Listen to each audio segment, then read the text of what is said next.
There was a time when Kevin Costner's very presence could stop Hollywood in its tracks. With his piercing blue eyes and quiet strength, he became the man audiences trusted to carry their greatest dreams. The hero in The Untouchables, the dreamer in Field of Dreams, the protector in The Bodyguard. And then came Dances with Wolves, a film no one believed in, a gamble that made him an Oscar-winning director on his very first attempt.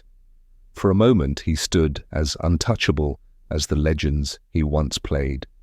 But behind the glory there were fractures. A marriage of 16 years destroyed in the spotlight, affairs whispered in every tabloid, lawsuits and failures that turned his name from box office gold into a cautionary tale. By the time his second marriage collapsed nearly 3 decades later, the world no longer saw only the American hero. They saw a man marked by losses as heavy as his triumphs. Now at 70, Costner has poured his entire fortune into Horizon, an American saga. Is it the final legacy of a defiant dreamer or the last gamble of a fallen star? Kevin Michael Costner was born on January 18, 1955, in Linwood, California, the youngest of 3 boys. Yet even before he could form his first memories, tragedy left its mark. An older brother had died at birth, casting a silent shadow over the household. His father's work as an electrician meant the family moved constantly, forcing young Kevin to attend more than a dozen schools. He was always the new kid, standing on the outside of friendships already formed. Loneliness became his earliest companion, planting in him a restless hunger for belonging. He tried to channel that ache into sports, baseball, basketball, football, anything that gave him a place to stand among others. He sang in the church choir, played piano, and even wrote poetry, glimpses of an inner world that longed to be seen. But dreams were fragile. A shoulder injury ended any hope of pursuing athletics seriously, leaving him searching once again for a stage of his own. That stage came slowly, almost in secret. In college, while studying business, he slipped into acting classes at night, unsure if he had the courage to admit what he truly wanted.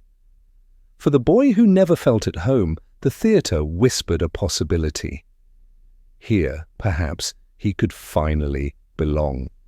After graduating in 1978, Kevin Costner seemed destined for an ordinary life. He took a marketing job, hung his diploma proudly, and reassured his parents that stability, not dreams, would guide him. Yet the fire inside refused to die. The turning point came in the most unexpected way. On a flight home from his honeymoon, he spotted screen legend Richard Burton. Nervously, Kevin asked for advice. Burton's answer was brief but life-changing. "You'll be fine." With that blessing, Costner quit his job and threw himself into acting. The first years were brutal.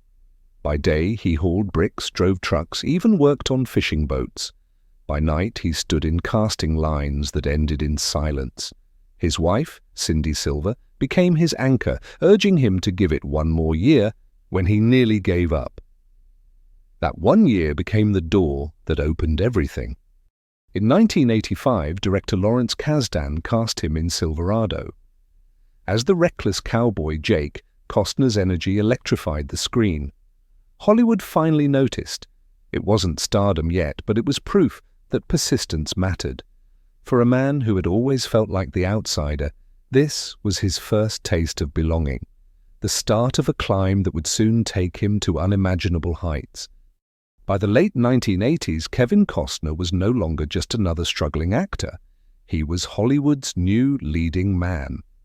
No Way Out, 1987, revealed his dramatic strength, while The Untouchables the same year placed him shoulder to shoulder with Sean Connery and Robert De Niro without being overshadowed. Soon after came Bull Durham and Field of Dreams, films that turned baseball into poetry, blending grit, humor, faith, and redemption. Costner became more than a star. He was the face of the American dream itself, strong, laconic, yet tender. Then came the gamble that defined him, Dances with Wolves, 1990. Mocked by the press as Kevin's Gate, the 3-hour Western in Lakota dialect seemed destined to fail. Instead, it became a worldwide triumph, earning 7 Oscars including Best Picture and Best Director. Costner had defied Hollywood's skepticism, cementing his place among legends who dared to direct and win. Through the 1990s, he seemed untouchable. Robin Hood, Prince of Thieves, JFK, The Bodyguard, each film etched him deeper into pop culture. He commanded $20 million per role, shaped projects at will, and embodied a versatility that stretched from romance to political thrillers.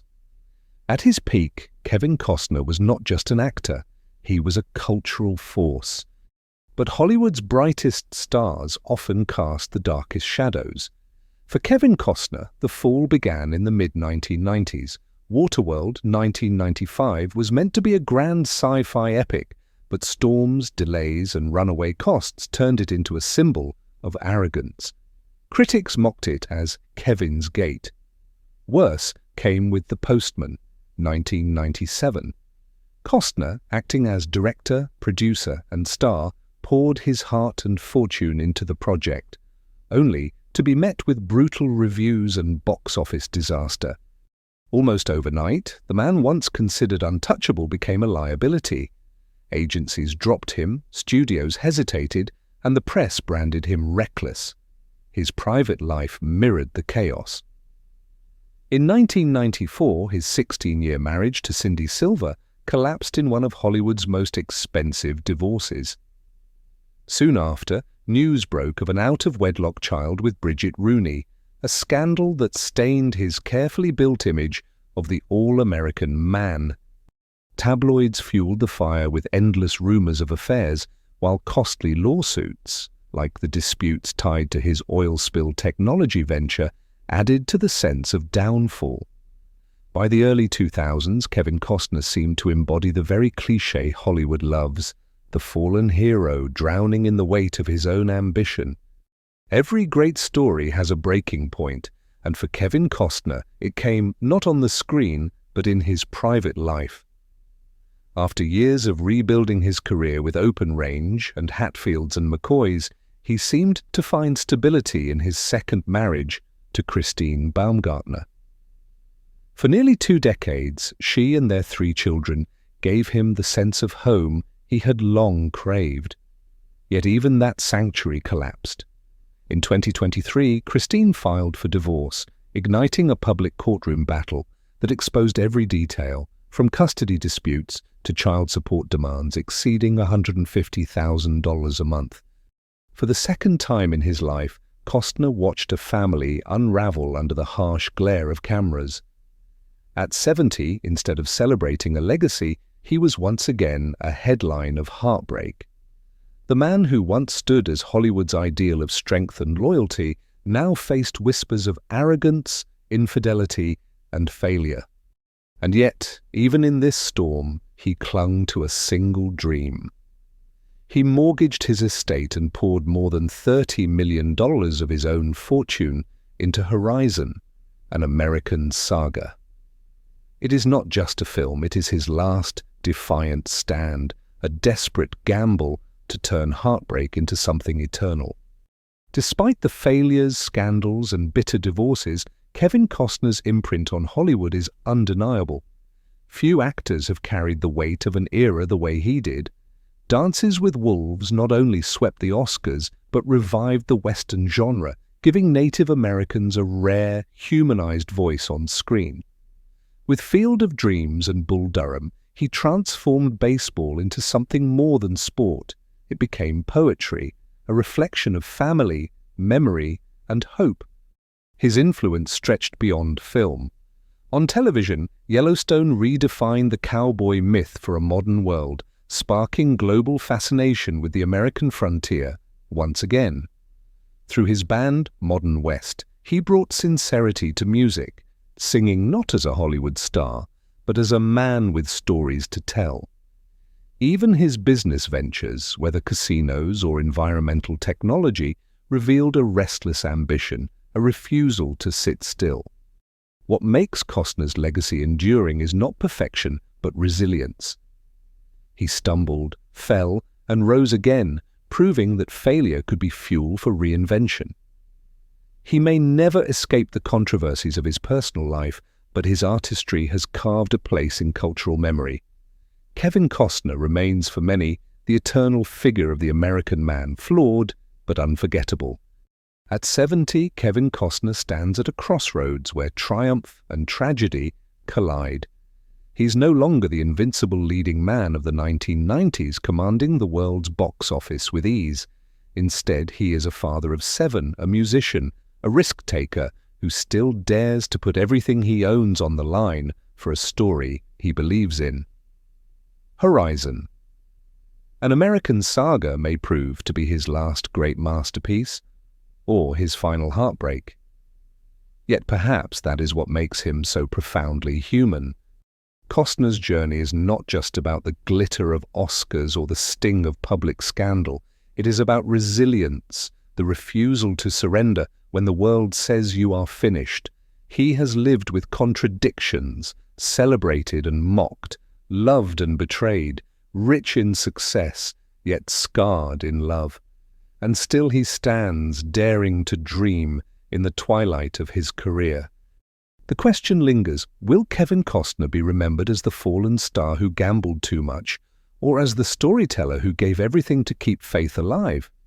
Perhaps the answer lies not in headlines, but in our memories of him, standing on that field of dreams, reminding us that hope never truly dies. What about you? How will you remember Kevin Costner? Share your thoughts below and don't forget to subscribe for more stories of Hollywood's enduring legends.